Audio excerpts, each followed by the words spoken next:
The rattling of chains echoed through the wooden wagon, each clink a bitter reminder of Jane Griffith's captivity, as the California sun beat mercilessly through the canvas top. Her wrists were raw, bleeding from the rusty iron manacles that bound her to the floor of the swaying vehicle that rumbled relentlessly westward through the unforgiving terrain of 1876. "Keep quiet in there," bellowed the driver, a man known only as Rollins, his voice coarse as the desert sand surrounding them. "We're still 2 days from Mojave, and I ain't keen on hearing your whimpering the whole way." Jane bit back a sob, determined not to give him the satisfaction. At 22, she had already endured more than most women twice her age, orphaned at 16, forced into service for the cruel Harrington family in St. Louis, and now being transported to a fate unknown after being falsely accused of stealing Mrs. Harrington's heirloom brooch. The trial had been a sham, the judge in the Harringtons' pocket, and Jane's sentence had been to be sold off as an indentured servant to the highest bidder in the West. The wagon hit a particularly deep rut, sending Jane sprawling painfully against her restraints. Blood trickled down her arm as she struggled to right herself, her once white dress now filthy and torn. Her honey-brown hair hung in limp strands around her dirt-streaked face, but her hazel eyes remained defiant, burning with a determination that 3 days of captivity had failed to extinguish. "Water," she called hoarsely, her parched throat making speech difficult. "Please, just a little water." Her plea was met with silence as the wagon continued its relentless journey through the vast expanse of the Mojave Desert. Jane closed her eyes, tears leaking silently down her cheeks as she tried to imagine a life beyond chains and cruelty. Miles away, Jack Forrester adjusted his worn leather hat against the harsh glare of the afternoon sun. At 28, he'd seen his share of the wild country, having spent the last decade roaming the Western Territories after the war. The lean, broad-shouldered cowboy guided his Palomino stallion, Thunder, along the dusty trail, his keen blue eyes scanning the horizon for any sign of movement. "What do you think, boy?" he murmured to his horse, patting the animal's muscular neck. "Mojave's still a good day's ride. Might be best to make camp early, start fresh in the morning." Thunder snorted in seeming agreement, and Jack chuckled, the sound warming his usually solemn features. Life as a bounty hunter wasn't easy, but it suited him no ties, no expectations beyond the next job, the next town. Still, there were nights when the loneliness of the trail weighed heavily on him, when he found himself wondering if there might be more to life than tracking criminals and collecting rewards. His reverie was interrupted by the distant sound of wagon wheels. Jack tensed, his hand instinctively moving to the Colt revolver at his hip. Travelers weren't uncommon on this route to Mojave, but caution had kept him alive this long. "Easy, Thunder," he whispered, guiding his mount behind a cluster of boulders. From this vantage point, he could observe without being seen. The wagon came into view, a single driver at the reins, his hulking frame hunched forward as he urged the team of horses onward. Something about the man's furtive manner raised Jack's suspicions. The wagon itself was enclosed, unusual for this territory, where most travelers used open buckboards or carriages. Jack's eyes narrowed as he caught a glimpse of the driver's face, a face he recognized from a wanted poster in the last town. Elias Rollins, wanted for kidnapping and trafficking women to mining camps and frontier brothels. A $50 bounty, dead or alive. "Looks like we found ourselves some work after all," Jack muttered, patting his horse's neck.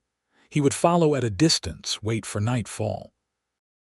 No sense in confronting Rollins on open ground, where the criminal would have the advantage of seeing him coming.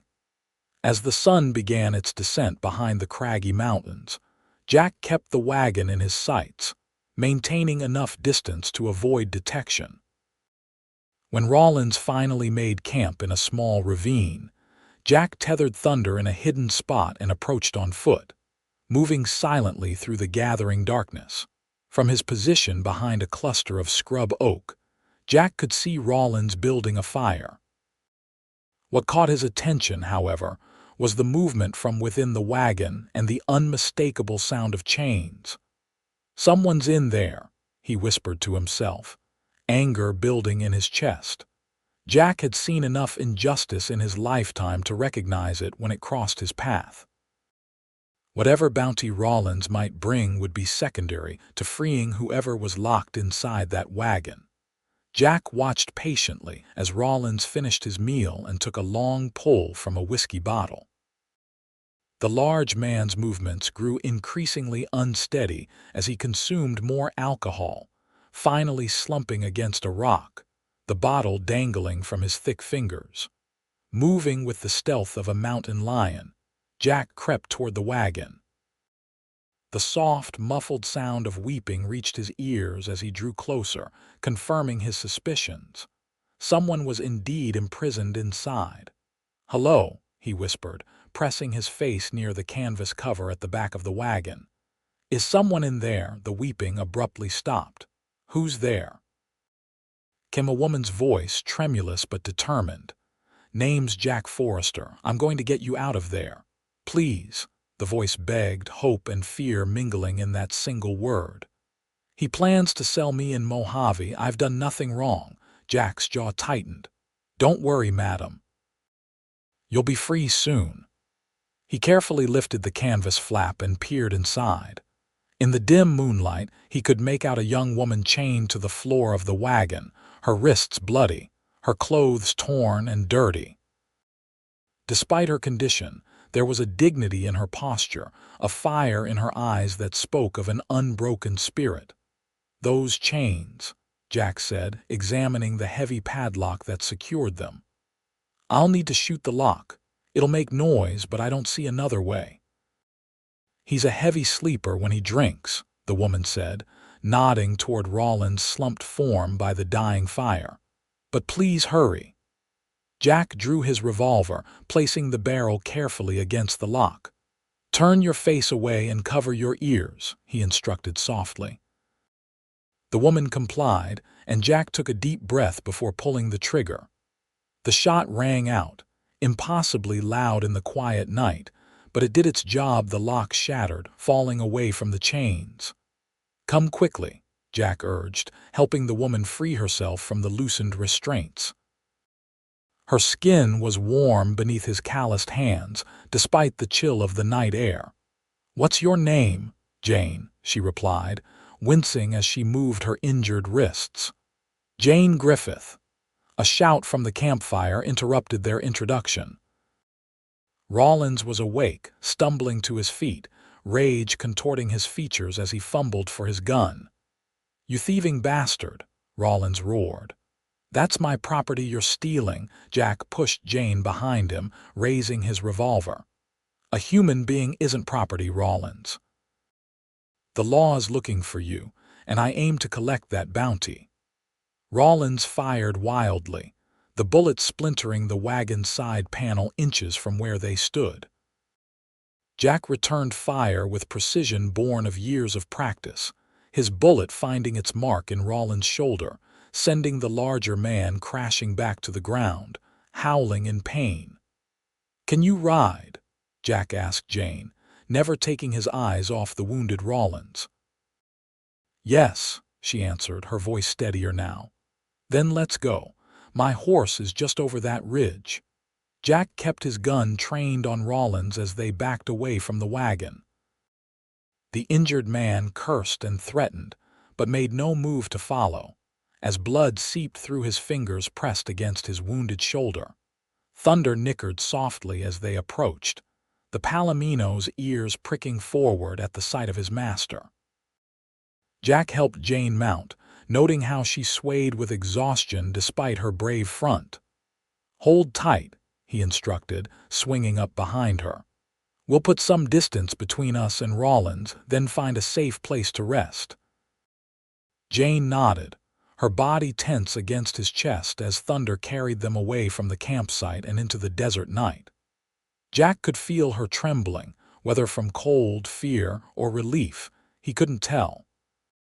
They rode in silence for nearly an hour before Jack located a suitable shelter, a small outcropping of rock that would provide protection from both the elements and prying eyes. He dismounted first, then reached up to help Jane down, struck by how light she felt in his arms. "You're safe now," he said softly, setting her gently on her feet. "Rollins won't follow us tonight, and by morning we'll be long gone." Jane swayed slightly, exhaustion evident in every line of her body. Jack quickly spread his bedroll on the ground and guided her to sit. "Thank you," she whispered, her voice catching. "I don't know what would have happened if—" "Don't think about that now," Jack interrupted gently, crouching beside her and offering his canteen. "Drink, then I'll see to those wrists." Jane took the canteen with shaking hands, drinking deeply of the cool water. When she lowered it, Jack could see tears tracking clean lines through the dust on her face. "I don't even know why you would help a stranger," she said, wiping at her tears with the back of her hand. Jack busied himself with retrieving bandages and salve from his saddlebags. "Let's just say I've seen enough injustice to know when to step in." He knelt before her, taking her hands in his to examine her wounded wrists. The manacles had cut deeply into her flesh, leaving angry red welts that would likely scar. With gentle movements that belied his rough exterior, Jack cleaned the wounds with water from his canteen, then applied the healing salve. "This might sting," he warned, his voice uncommonly soft. Jane bit her lip but didn't flinch as he worked. "How did you know to find me?"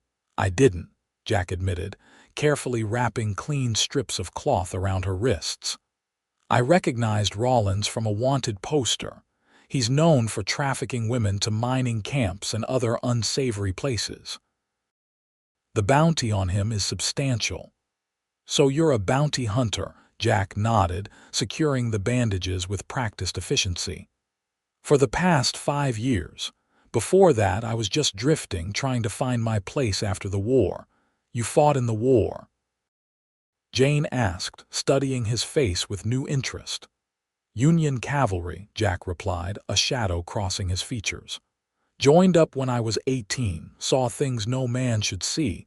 After it ended, couldn't quite settle back into normal life." Jane nodded, understanding in her eyes.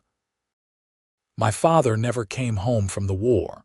My mother died of fever 2 years later. I've been on my own since I was 16.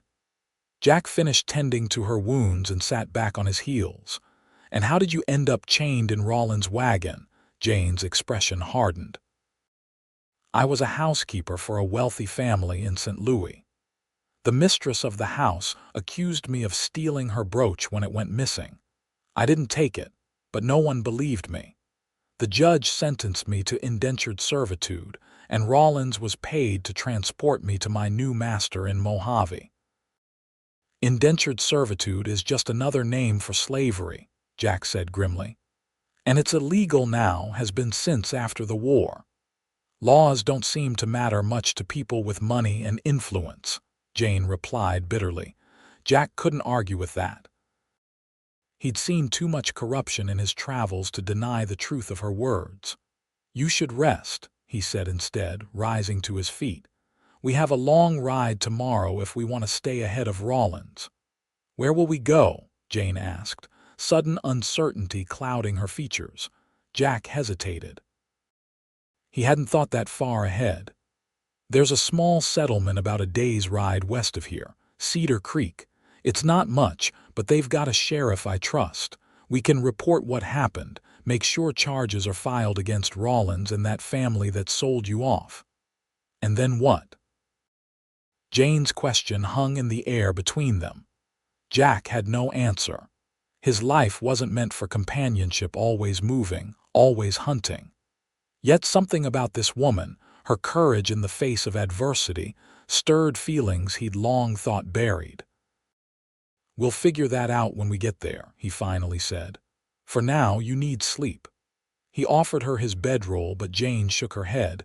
"I can't take your only blanket." "You're not taking it," Jack insisted. "I'm offering it. Besides, I've slept on harder ground with less comfort." After a moment's hesitation, Jane relented, lying down on the bedroll and pulling the rough woolen blanket around her shoulders. Jack settled himself against a boulder, his rifle across his knees, prepared to keep watch through the night. "Jack." Jane's voice drifted to him, already heavy with approaching sleep. "Yes, thank you for setting me free." Something warm unfurled in Jack's chest at her words. "Sleep well, Jane," he replied softly. "You're safe now." As Jane's breathing deepened into the rhythm of sleep, Jack gazed out at the star-strewn sky. For the first time in years, he found himself wondering about a future that might include someone with honey-brown hair and a spirit that chains couldn't break. Dawn broke with a palette of fiery oranges and pinks across the eastern horizon. Jack had dozed intermittently throughout the night, always alert for any sign of pursuit. Now, as the first light of day illuminated their small camp, he studied Jane's sleeping form. In sleep, the tension had eased from her face, revealing a beauty that hardship had temporarily masked. Her lashes formed dark crescents against her cheeks, and a strand of hair had fallen across her face, stirring gently with each breath. Jack looked away, uncomfortable with the direction of his thoughts. He'd rescued countless people in his years as a bounty hunter, but none had affected him quite like this woman. He busied himself with rekindling the small fire he'd built during the night, using the last of his coffee grounds to brew a strong, bitter drink that would help ward off the morning chill. The aroma roused Jane, who sat up with a start, momentary panic in her eyes before recognition dawned. "Good morning," she said, her voice still rough from sleep. "Morning," Jack replied, offering her a tin cup of the steaming coffee. "Not much for breakfast, I'm afraid. Just hardtack and jerky. We'll get proper food when we reach Cedar Creek." Jane accepted the coffee gratefully, wrapping her bandaged hands around the warm metal. After 3 days of near starvation in that wagon, hardtack sounds like a feast. Jack handed her a piece of the hard biscuit and some dried beef. "We should get moving soon. Rollins might be injured, but I wouldn't put it past him to come looking for us once he's patched himself up." Jane nodded, chewing determinedly on the tough jerky. "How far to Cedar Creek?" "If we push hard, we could be there by nightfall," Jack answered, packing up his meager camp supplies. "Thunder's strong, but carrying double will slow us down some." "I'm sorry to be a burden," Jane said quietly. Jack paused in his work, looking at her directly. "You're not a burden, Jane. None of this is your fault." She met his gaze, something unspoken passing between them in that moment. "Still, I'm grateful for your help. Not many would have stopped." Jack shrugged, uncomfortable with her gratitude. "Anyone with decency would have done the same." "Perhaps," Jane replied, "but decency seems in short supply these days." They finished their sparse breakfast in companionable silence, before mounting Thunder and continuing their journey westward. Jane sat in front of Jack, her back pressed against his chest, his arms around her to hold the reins. Though the position was necessary, Jack couldn't help but notice the softness of her hair against his chin, the way her body fit against his as they rode. The day grew hotter as the sun climbed higher, the vast Mojave stretching endlessly around them, beautiful in its harsh desolation. They stopped briefly at midday near a small spring to rest the horse and drink, the water cool and refreshing after hours in the relentless sun. "May I ask you something?" Jane said as they sat in the sparse shade of a Joshua tree. Jack nodded, wiping water from his beard with the back of his hand. What made you become a bounty hunter? It was a fair question, but one Jack rarely answered. Something about Jane's direct gaze compelled honesty, however. After the war, I drifted for a while, took odd jobs on ranches and mines. Nothing stuck. He stared out at the shimmering horizon. Then one night in a small town in Arizona, I saw a man beating a woman in an alley. I intervened, only to find out later he was wanted for murder in 3 territories. The sheriff gave me the reward money when I brought him in, suggested I might have a talent for finding trouble. Jane listened intently, her eyes never leaving his face. And did you find a talent for it? Jack's mouth quirked in a half-smile. Turns out I'm good at tracking, better at shooting, and I can recognize a guilty man from 20 paces. The work isn't always clean, but it lets me make a difference sometimes, like last night. Do you ever get lonely? The question slipped out before Jane could stop it, and a blush colored her cheeks. I'm sorry, that's too personal. It's all right, Jack assured her, surprising himself with his willingness to answer. Yes, I get lonely. The trail's a solitary place, but I've never found anywhere that felt like home, not since before the war. I understand that feeling, Jane said softly. After my parents died, I never truly belonged anywhere again. Their eyes met, a moment of shared understanding passing between them. Jack felt a strange tightening in his chest, an unfamiliar warmth spreading through him. The moment was broken by the distant sound of hoofbeats. Jack was on his feet instantly, his hand on his revolver. Get behind those rocks, he instructed Jane, his voice low and urgent. Could be nothing, but let's not take chances. Jane complied without question, moving quickly to the shelter of a large boulder. Jack positioned himself where he could see the approach, Thunder standing obediently nearby. The rider appeared over a rise, and Jack's body tensed. It wasn't Rollins, this man was slighter, younger, but caution kept Jack's hand near his weapon. Hello, the spring. The rider called, raising his hand in greeting as he approached. Don't mean no harm, just looking to water my horse. Jack studied the man, early 20s, clean-shaven, wearing the dust of the trail but otherwise neatly dressed. His horse was a fine bay gelding, well cared for despite the rigors of desert travel. Water's free for all, Jack called back, relaxing slightly but remaining vigilant. Where you headed, Mojave? The young man answered, dismounting and leading his horse to the spring. Name's Daniel Cooper.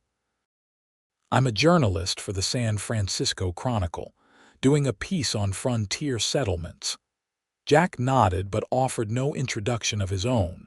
Jane remained hidden behind the rocks, out of sight of the newcomer. You traveling alone? Cooper asked, watching his horse drink deeply from the clear pool. Yes, Jack lied smoothly. Just passing through. Cooper seemed to accept this, filling his canteen before returning to his mount. Well, safe travels. The trail can be dangerous. I heard in the last town that there's a kidnapper operating in these parts. Man named Rollins. Jack's expression remained impassive. That's so. Indeed. Apparently, he transports women against their will to mining camps and such places. Authorities are looking for him. Cooper swung back into his saddle. If you see anything suspicious, the sheriff in Cedar Creek is offering a reward for information.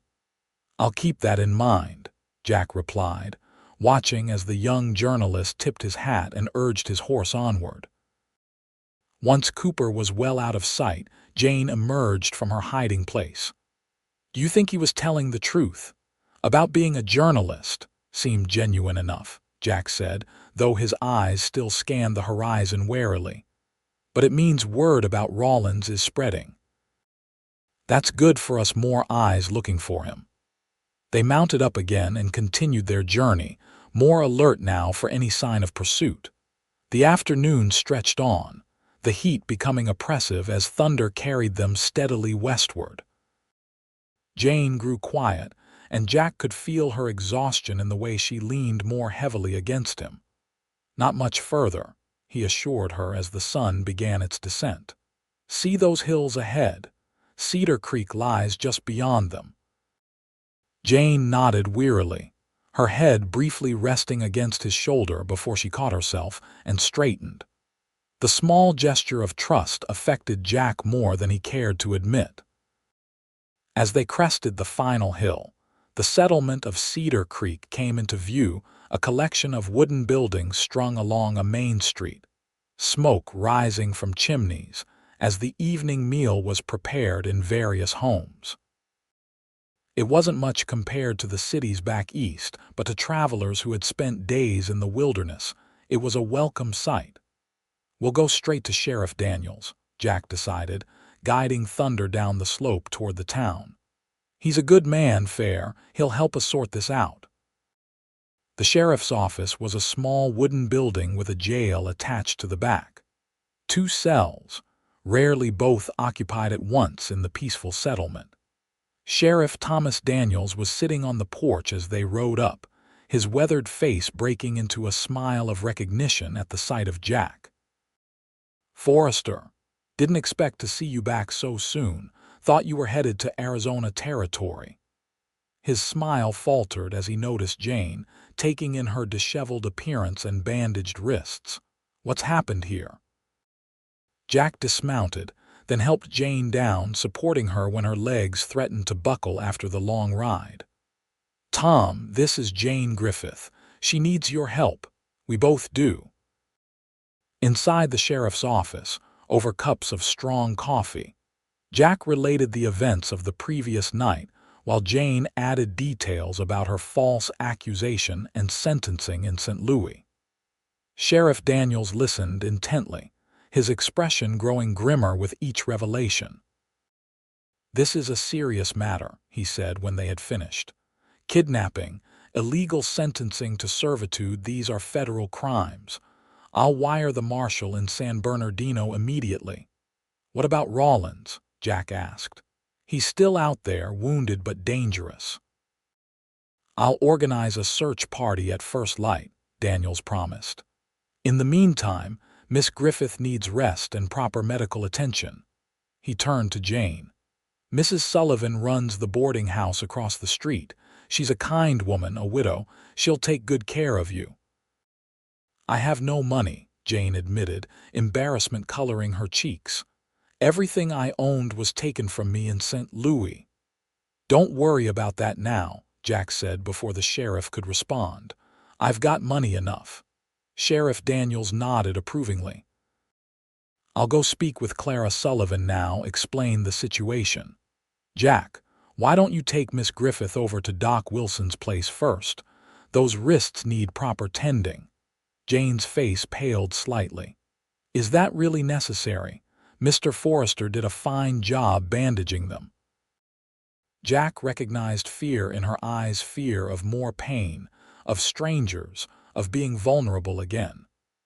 "Doc Wilson is good at his job," he assured her gently, "and I'll be with you the whole time."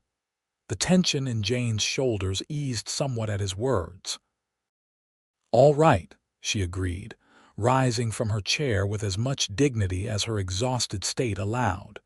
The town doctor's office was only a short walk down the dusty main street. Dr. Wilson, a kind-faced man in his 50s, greeted them with professional concern, immediately ushering Jane to an examination table. "These are defensive wounds," he noted gravely as he unwrapped Jack's makeshift bandages. "Someone did this to you deliberately." "Yes," Jane confirmed quietly, "Doctor." Wilson glanced at Jack, questions in his eyes. "She was being transported against her will," Jack explained, standing protectively nearby. "Chained in a wagon like cargo." The doctor's expression hardened. "Barbaric," he muttered, turning back to tend Jane's injuries with gentle efficiency. He cleaned the wounds thoroughly, applied a medicinal ointment that smelled strongly of herbs, and rewrapped her wrists with clean, soft bandages. "There's bruising on your face as well," he observed, carefully examining the fading mark on Jane's cheek. "And you're malnourished." "I'm prescribing rest, plenty of fluids and good food. No strenuous activity for at least a week." "Thank you, doctor," Jane said, genuine gratitude in her voice despite her obvious discomfort at being the center of attention. "I'll send the bill to the sheriff's office, doctor," Wilson said, helping Jane down from the examination table. "The county has funds for victims of crime." Outside, the evening air had cooled considerably, stars beginning to appear in the darkening sky. Jack placed his jacket around Jane's shoulders, concerned by how she shivered despite the mild temperature. "Let's get you to the boarding house," he said, offering his arm for support. "A hot meal and a real bed will do you good." Jane hesitated before taking his arm. "You've done so much for me already. I don't know how I'll ever repay you." "There's nothing to repay," Jack insisted, his voice gruff with emotion he wasn't accustomed to feeling. "Anyone would have done the same." "No," Jane said with quiet certainty. "They wouldn't have. Most would have ridden past, not wanting to get involved. You risked your life for a stranger." Jack had no response to that. The truth was, he wasn't entirely sure why he'd acted so decisively, why this woman's plight had affected him so deeply. He'd encountered plenty of injustice in his travels, helped where he could, but something about Jane Griffith had stirred protective instincts he hadn't realized he possessed. The boarding house was a two-story wooden structure, well-maintained with curtains in the windows and flower boxes on the porch. Mrs. Sullivan, a plump, motherly woman in her 40s, met them at the door, her kind face alight with concern. "Sheriff Daniels told me what happened," she said, ushering Jane inside with a gentle hand on her back. "You poor dear. I've prepared a room for you upstairs and there's hot stew on the stove." "Thank you," Jane said, visibly moved by the woman's kindness. "I don't know how I'll pay. Mr. Forrester has taken care of everything," Mrs. Sullivan assured her with a warm smile. "Now, let's get some food in you before you collapse from hunger." Jack watched as Mrs. Sullivan led Jane toward the kitchen, the older woman's arm supportive around Jane's waist. He felt suddenly superfluous, uncertain of his place now that Jane was safe among caring people. "You're welcome to stay for supper too, Mr. Forrester," Mrs. Sullivan called over her shoulder, seeming to sense his hesitation. "There's plenty to go around." Jane turned, her eyes meeting his across the entryway. "Please stay," she said softly. "I'd like that." Something in her expression broke through Jack's habitual reserve. "I'd be obliged," he replied, removing his hat as he followed them into the warmth of the boarding house kitchen. The meal was simple but delicious: hearty beef stew, fresh baked bread, and apple pie still warm from the oven. Jack watched as Jane ate slowly, savoring each bite as if it were her first meal in days, which he realized with a pang it nearly was. Conversation flowed easily around the large kitchen table, Mrs. Sullivan drawing out Jane's story with gentle questions, expressing appropriate outrage at the injustices she had suffered. Two other boarders, a retired schoolteacher named Miss Abernathy, and a young clerk from the general store, Mr. Peterson, joined in the discussion, offering sympathy and encouragement. Jack remained mostly silent, content to observe Jane's gradual relaxation in this accepting environment. Some color had returned to her cheeks, and once or twice he even caught the ghost of a smile touching her lips. After the meal, Mrs. Sullivan insisted that Jane needed rest. "I've drawn a bath for you upstairs," she told Jane, and laid out a clean nightgown. "It might be a bit large. It belonged to my daughter before she married and moved to Sacramento, but it'll be more comfortable than what you're wearing." Jane's eyes filled with tears at this simple kindness. "I don't know what to say." "Say nothing, dear," Mrs. Sullivan replied, patting her hand. Just get some rest." Jane turned to Jack, who had risen from the table. "Will I see you tomorrow?" The question caught him off guard.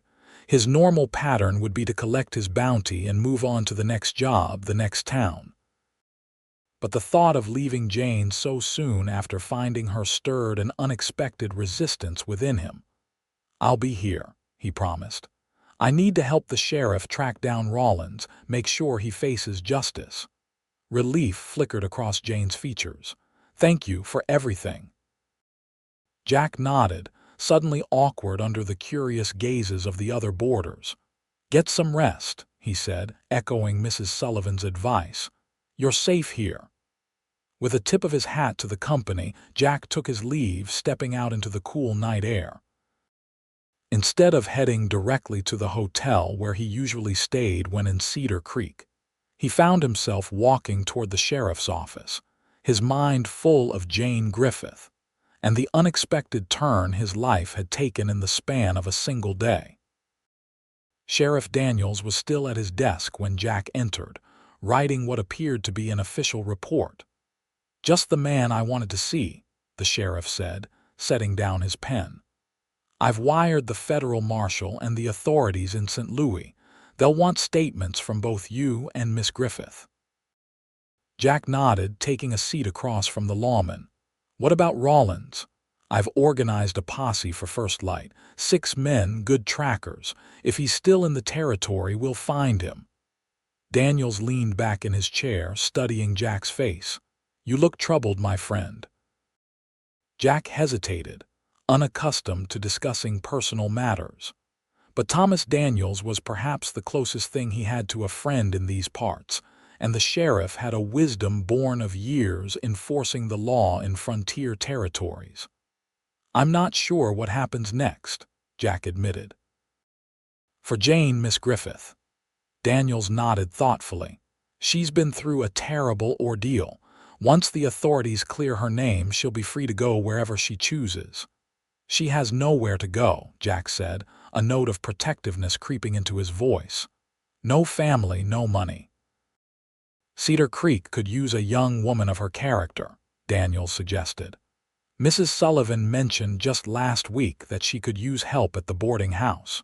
Or there's the new school that's opening come fall. They'll need a teacher's assistant." Jack considered these possibilities. Cedar Creek was a good town, growing but still small enough to be close-knit and caring. Jane could build a life here, find security and perhaps even happiness.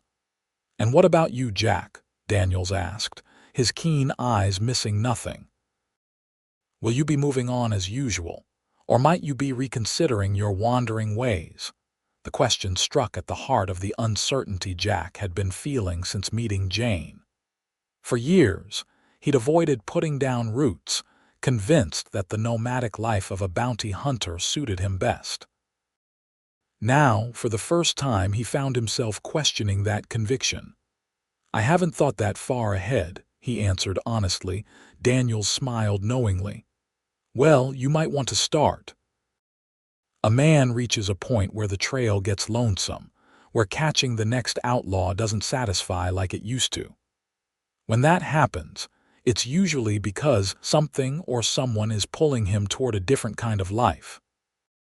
Jack made no reply, but the sheriff's words echoed in his mind as he left the office and made his way to the hotel. He secured a room for the night, but sleep eluded him as he lay on the lumpy mattress, staring at the ceiling, his thoughts full of honey-brown hair and courageous hazel eyes. The next morning dawned clear and cool, a perfect day for tracking. Jack joined the sheriff's posse at sunrise, providing a detailed description of Rollins and the location where he'd left the wounded kidnapper. The 6 men, all experienced frontiersmen, spread out to search for signs of Rollins' passage. By mid-morning, they had picked up a trail wagon tracks heading northeast, away from Cedar Creek and Mojave, suggesting that Rollins had abandoned his original plan after being wounded. "He's making for the territorial border," Sheriff Daniels surmised, examining the tracks. probably hoping to disappear in the mining camps up north. The posse followed the trail until late afternoon, when they came upon an abandoned wagon near a small creek. Blood stains on the driver's seat confirmed it was Rollins' vehicle, but the man himself was nowhere to be found. He switched to horseback. One of the trackers, a half-Cherokee man named Jim Eagle, announced after examining the ground around the wagon. Took one of his team, left the other 3. Headed east about 6 hours ago. Sheriff Daniels sighed, removing his hat to wipe sweat from his brow. We'll never catch him before nightfall, and these tracks will be cold by morning. We could split up, one of the other men suggested. Cover more ground. Daniels shook his head. Too risky. Rollins is wounded but dangerous. I won't have men riding alone after him. Jack, who had been searching the abandoned wagon, emerged holding several items. Found these, he said, displaying a wallet containing identification papers and money, along with a small leather-bound book. Looks like Rollins' records. Names, dates, payments, evidence of his trafficking operation. The sheriff took the items, leafing through the book with growing disgust. This is a regular business he's running. Dozens of women transported over the past 2 years. He closed the book with a snap. This is enough to hang him 10 times over if we catch him. We will, Jack said with quiet determination. Maybe not today, but he can't run forever. They returned to Cedar Creek as dusk was falling, tired and disappointed at having lost Rollins' trail, but satisfied with the evidence they'd recovered. The sheriff immediately sent additional telegrams to law enforcement offices throughout the territory, including descriptions of Rollins and his stolen horse. Jack's first thought upon entering town was of Jane. He found himself heading directly to the boarding house, drawn there by a concern that surprised him with its intensity. Mrs. Sullivan answered his knock, her face breaking into a warm smile at the sight of him. Mr. Forrester, Jane will be so pleased you're back. She's been asking after you all day. Jack felt an unexpected warmth at her words. How is she doing? Much improved with rest and food, Mrs. Sullivan replied, ushering him inside. She's in the parlor, helping Miss Abernathy with her knitting. That girl has clever hands despite her injuries. The parlor was a cozy room with worn but comfortable furniture, curtains drawn against the evening chill. Jane sat near the window, her bandaged hands carefully manipulating knitting needles under the watchful guidance of the elderly Miss Abernathy. She looked up as Jack entered, her face brightening in a way that made his heart skip a beat. "You're back," she said, setting aside her knitting and rising to greet him. Jack was struck by the transformation a day's rest had wrought. Clean and properly dressed in a borrowed gown of soft blue cotton, her hair neatly braided, Jane looked younger, almost carefree. Only the bandages around her wrists and a lingering wariness in her eyes hinted at her recent ordeal. "We found Rollins' wagon," he told her, conscious of both misses. Sullivan and Miss Abernathy listening intently. But he'd abandoned it, taken a horse and fled east. The sheriff has telegraphed descriptions to all nearby settlements. A shadow passed over Jane's face. So he's still free. Not for long, Jack assured her. Every lawman in the territory will be looking for him now. Jane nodded, though the tension didn't quite leave her shoulders. Sheriff Daniels came by earlier. He took my statement about what happened in St. Louis and during the journey. He says the federal marshal will be arriving tomorrow to investigate further. That's good, Jack said. The more official involvement, the better chance of clearing your name completely. Mrs. Sullivan cleared her throat gently. Supper will be ready in about half an hour, Mr. Forrester. You're welcome to join us, of course. Thank you, madam. I'd be honored. Wonderful, the older woman beamed.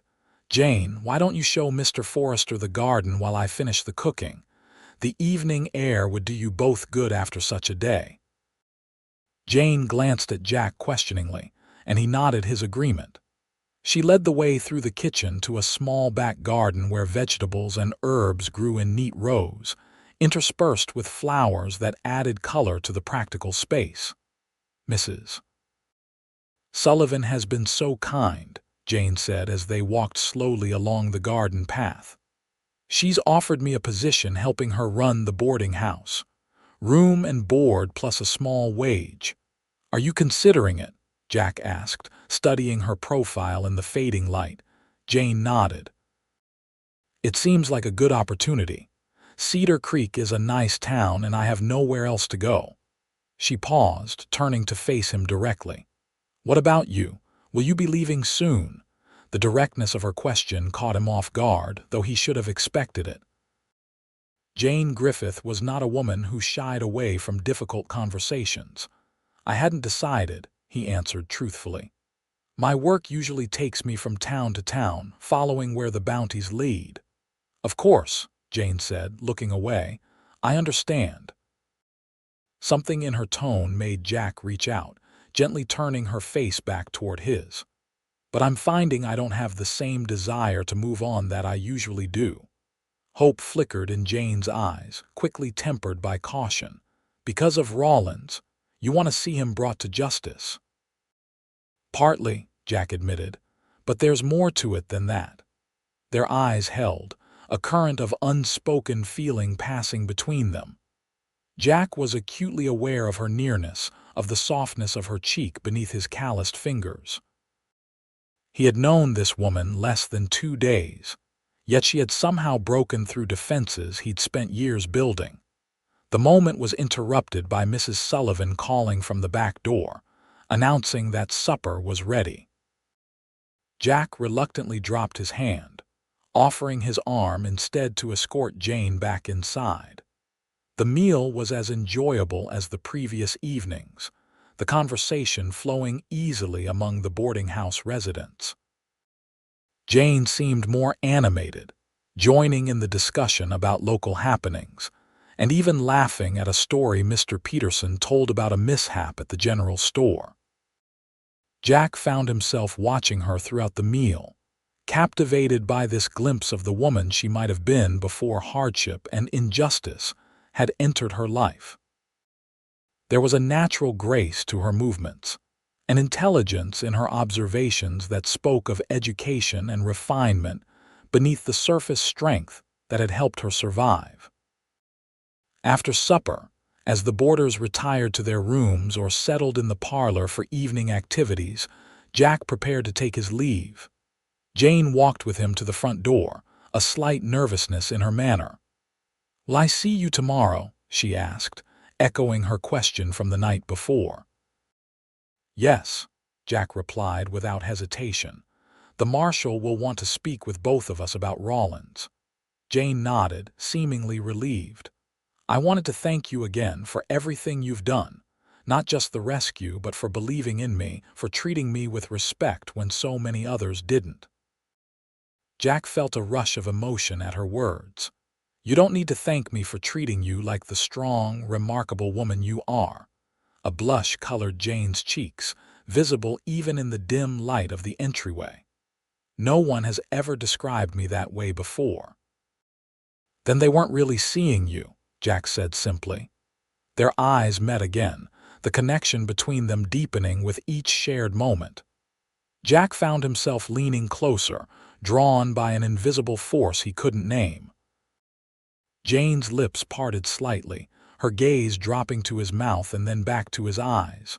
The front door suddenly opened, startling them apart as Sheriff Daniels stepped into the entryway. "Sorry to interrupt," he said, looking between them with knowing eyes. "Just wanted to let you both know that the federal marshal will be arriving on the morning stage. He'll want to meet with you at my office around noon if that's convenient." "Of course," Jane replied, her voice slightly breathless. "I'll be there." "As will I," Jack added, shooting the sheriff a look that was equal parts annoyance and resignation at the interruption.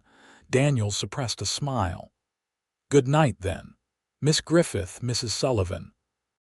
He tipped his hat to the boarding house proprietor, who had appeared in the doorway to the parlor, curious about the late visitor.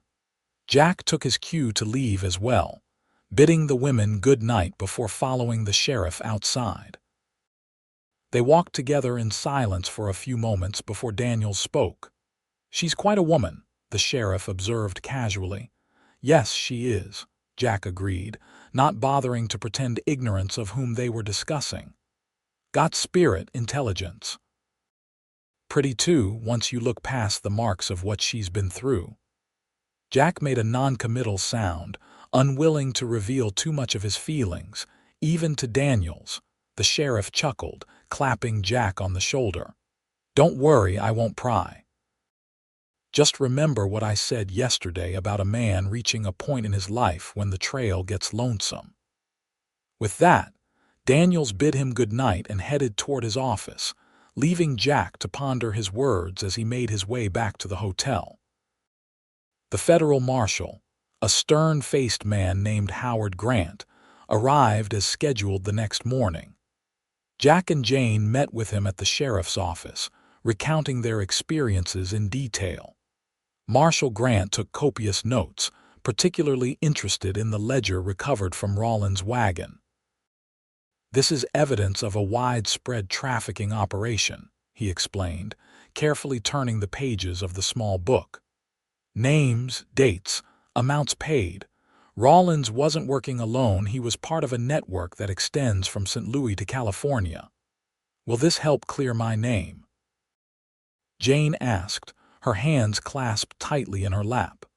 "Without question," Grant assured her. "I've already wired the authorities in St. Louis with preliminary information. Once they investigate the Harrington family and their connections to this network, I expect all charges against you will be dropped." Relief washed over Jane's face. "Thank you, Marshal." "Don't thank me yet," Grant cautioned. "We still need to find Rollins and his associates. This kind of operation doesn't function without powerful protection." He turned to Jack. "Mr. Forrester, Sheriff Daniels speaks highly of your tracking abilities. I'd like to enlist your help in pursuing Rollins." Jack hesitated, glancing at Jane.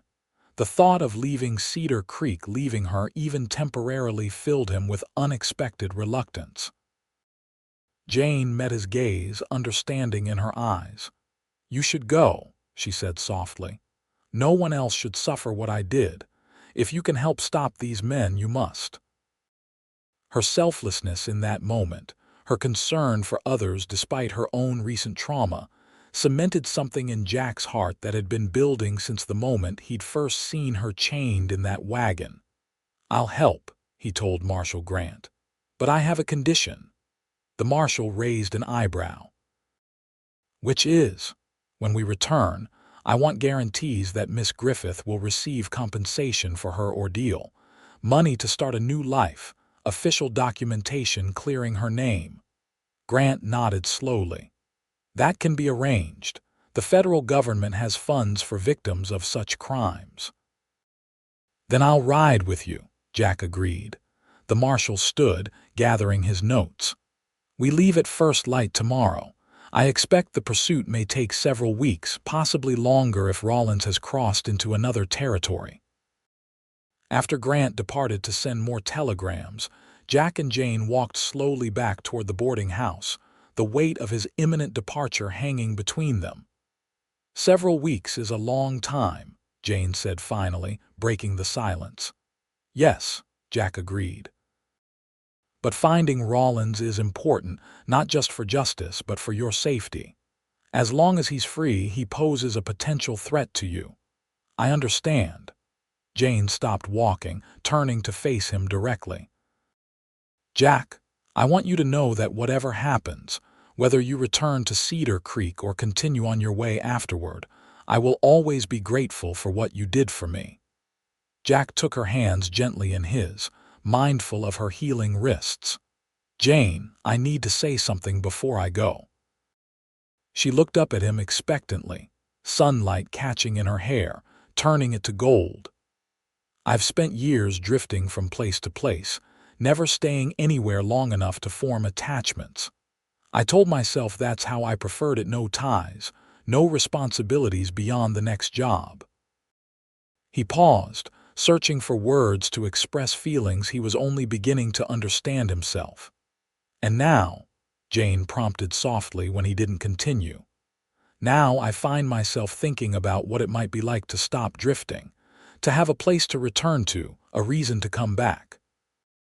He squeezed her hands gently. A person worth coming back for. The hope that bloomed in Jane's eyes gave him courage to continue.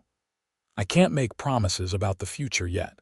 This hunt for Rollins could be dangerous, and I have obligations to see it through. But when it's over, if you're still here in Cedar Creek, I'll be here, Jane interrupted, certainty in her voice.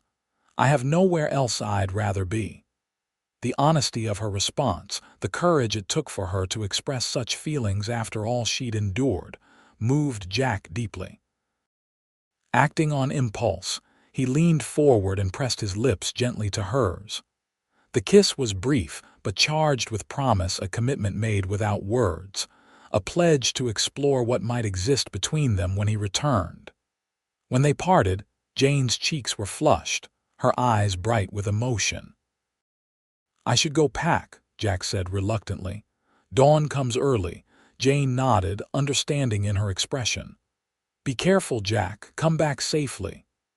I will, he promised, knowing as he said it that he now had the strongest possible motivation to keep that promise.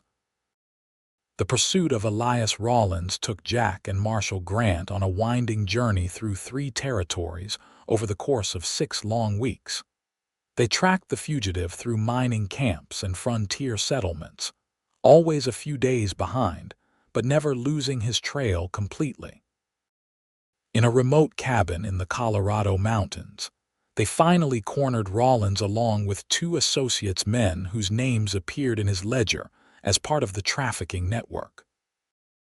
The ensuing gunfight left one of the associates dead and Rollins wounded again, this time seriously enough to prevent further escape.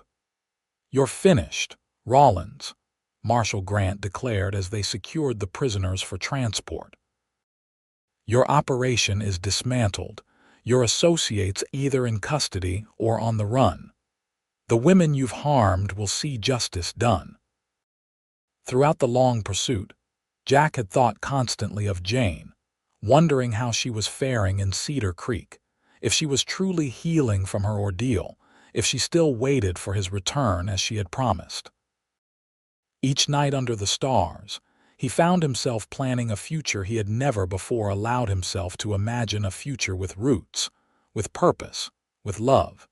As they began the journey back to California with their prisoners, Jack felt an increasing urgency to return to Cedar Creek, to Jane. His normally stoic demeanor gave way to impatience as they traveled, prompting good-natured teasing from Marshall Grant. Someone special waiting for you, Forrester?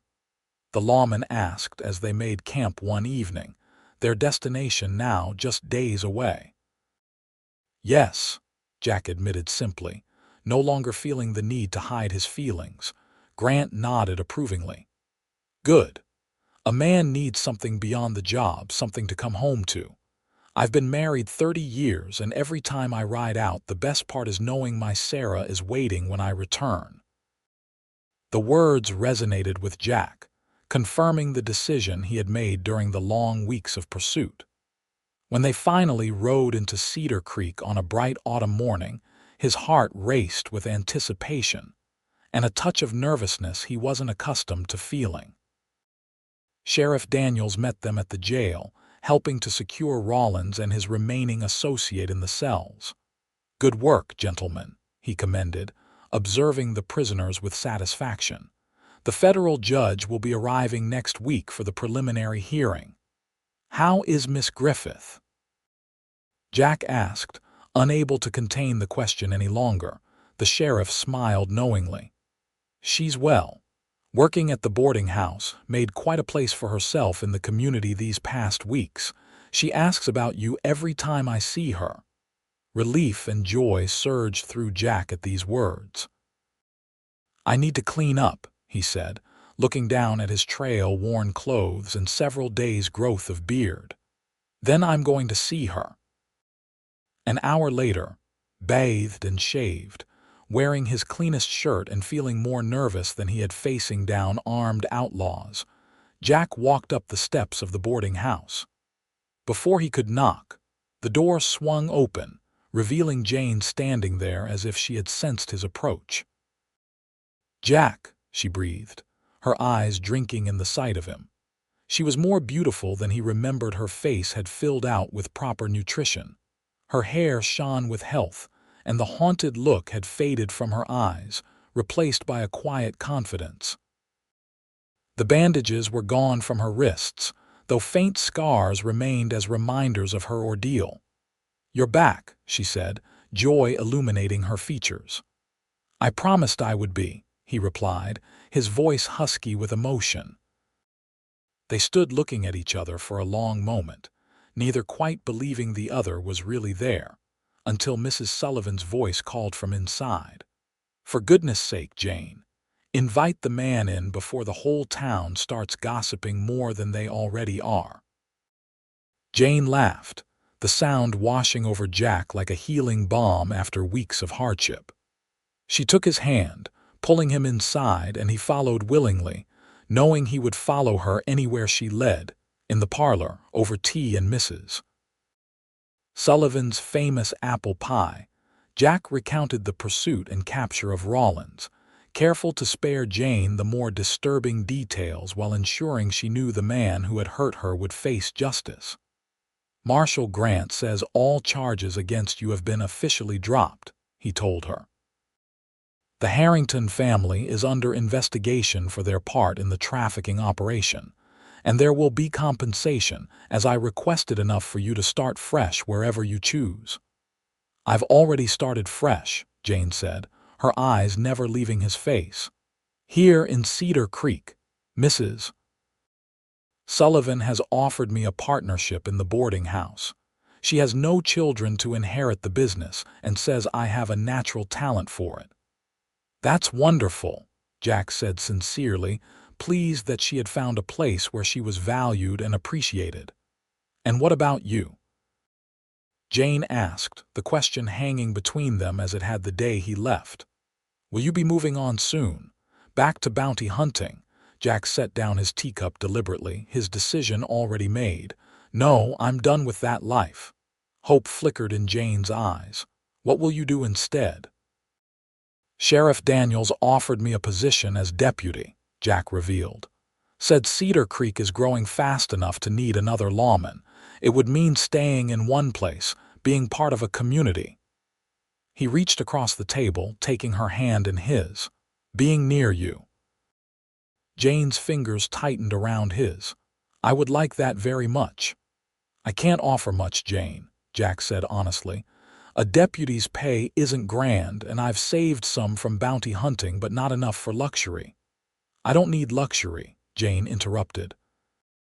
"I need someone who sees me for who I am, who respects me, who believes in me." Her voice softened. "I need you, Jack."